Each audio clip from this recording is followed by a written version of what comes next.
Hello everyone, Ectoplasmic, the ghost is at your service. I'm bringing you a game between me and a player I've played on quite a few occasions. His name is Winthrop. I've played him when I used to play in the Platinum level. And this is a PvZ, and it's very strange. It's a strange game because I get caught off guard because I'm never really quite sure what Winthrop is doing. And the Overlord of Doom is just hovering there, and he is ready to bring me my demise. And there is actually, a point in the game where I just get caught completely off guard. And throwing down the 9 pylon, and waiting till it's halfway done, and then chrono boosting out 2 probes. So that way you can have 12 faster than usually even a Zerg player can get 12.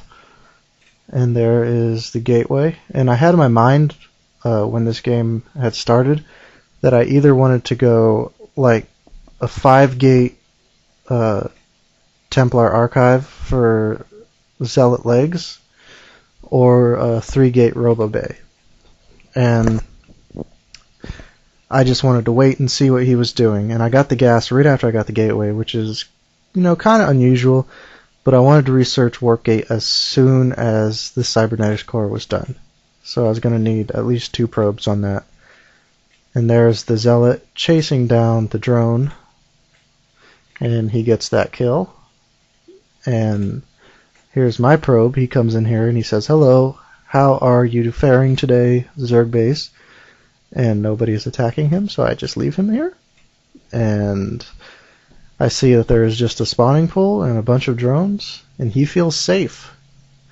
And he's just happy to be on the creep, and then the Zerglings come and they ruin his day. And I feel bad, but it was his life choice to go there. And I'm throwing up another pylon and 2 gateways, because that's the base opener for almost all my strategies, is, the 3-gate. It's a very versatile build.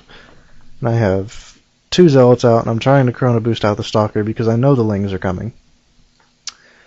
And here they get kind of lazy, they get confused, they're checking, their GPS to see if this is the right base, and it is, so they're going in. And my 2nd and 3rd gateway are just now finishing, and my Stalker can stay in the middle because I know where he's going. He's going after my probes. So I move them around my Stalker so he can just kind of stand there and shoot. And he realizes after he loses one fairly easy that it's, just a lost cause. So he leaves. And I realize now that I have to go put on some pressure of myself. So I am chrono boosting, well, not chrono boosting, but I'm getting out 2 Stalkers. I want 2 more Stalkers. So I have 3 to go with my 2 Zealots. And I'm just building up my economy. In this whole game I'm expecting, a tech switch to something. Because very rarely, if you pass the 7-minute mark playing against a Zerg at the high levels, do they stay with Zerglings. So this attack is just kind of, to see what he has. I never expected it to end the game. And I just clicked outside his base, and I went back to managing my base, which is kind of a no-no, because that leaves these Stalkers open to get hit a few times before I realize that they are under attack. So now they realize it, and they say, "Hey guys, quit it. We're just, walking to the other base." And the Zealots get in there because that's what they do. They kill Zerglings.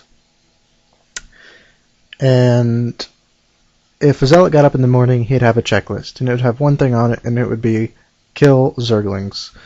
And then I say, "Ooh, a hatchery, only guarded by 1 queen." And off the creep, the queen is just useless. So I didn't realize this at this time, but he was actually very vulnerable to an attack right there. So he's letting me waste my time attacking his hatchery. And he's going to cancel it, but I didn't think he was going to. And he waits until the last second. And this is all just buying himself time to put up defense. Because right when he cancels this, his spine crawlers go up. And that was a very smart play. Because if I would have went in earlier, I could have ended the game. just with those units. And here they go, they're finally tired of attacking the hatchery down there, and they say, we want to play with this hatchery now. And they're going up, and then I say, that is a lot of spine crawlers, so I pull back. And Winthrop's kind of timid, so he pulls back too. And I have these 4 stalkers, which are the base of my next army, because this whole time I'm expecting a tech switch to mid-game. And mid-game units, stalkers are a good counter to most mid-game units. If he would have gone for the layer and got out the mutalisks, I would have been able to deal with it. And here come these speedlings. They're checking for either a pylon or my army. And I leave these guys here. And they get kind of intercepted. I don't know if you can call it intercepted, because they didn't move. And the zealots, they're happy. They got their checklist done for the day, so they go back to Ire. And he moves all the way up here, and then I have these mass stalkers. And then I say, that was a lot of zerglings. So the whole time I'm expecting to walk to his base with this army and encounter either roaches or hydras. Something, even mutalisks, anything other than zerglings, which is why I have so many stalkers. And, well, let's see here. I'm looking at my production. And yeah, even more stalkers coming out. And the Templar Archives, I believe it's called. I'm pretty sure it's called. To get the zealot legs just in case. It was in the back of my mind that he might just be going all speedlings. And, I didn't expect that to happen though. Because, all speedlings could surround these stalkers and just take them out very easily. And I place a super secret proxy pylon here, but these fly-by-night zerglings, they see it. And so I figure I have to move up. And here on the ramp, he actually cancels this hatchery, even though I didn't really have any interest in it, because I didn't want to let him get time to put up more defenses. And I'm going to wait here. I'm not sure what I'm doing. My production has stopped. I guess maybe I looked away from the computer screen. And no, actually, this is where I'm morphing the 4 stalkers at the wrong pylon. And they're waiting for those stalkers, but the stalkers never come. So I just say, screw it. And I know those 3 spine crawlers are down there, so I'm going to move down the side. And I saw that the positioning of the spawning pool was actually very irregular, so I knew that I could get it, snipe it out and almost, halt his entire tech for the next 3 or 4 minutes. I see that he's finally going to layer, but he never quite gets there now. It was a bit late. And these speedlings, they are going to come in here soon, in a second, and get like the perfect surround and just annihilate my stalkers.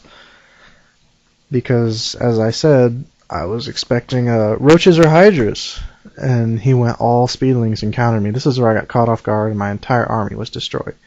If I hadn't have destroyed his spawning pool, I would have lost this game. But I pull back my reinforcements, and I send these guys. And then I say, that is a lot of zerglings, so I'm going to warp in 5 zealots. And I know that he's going to go for the surround again, so when I move my army, I place the zealots on the outside, so that way the stalkers can concentrate on the queens, and the zealots can concentrate on, just cleaning up the zerglings. So here we will see, the zerglings come in, and they go for the surround, and they are just fighting all zealots. There's not even any stalkers taking any damage. And the stalkers are hitting the queens here now, and the final old sunken colony name goes down, and he GG's out, and there goes the layer. And that was pretty much it. You can get caught off guard completely and still win. It was a strange strategy, and he finally got up his other spawning pool, but it's a bit too late. And I hope you guys enjoyed this, and give me your feedback.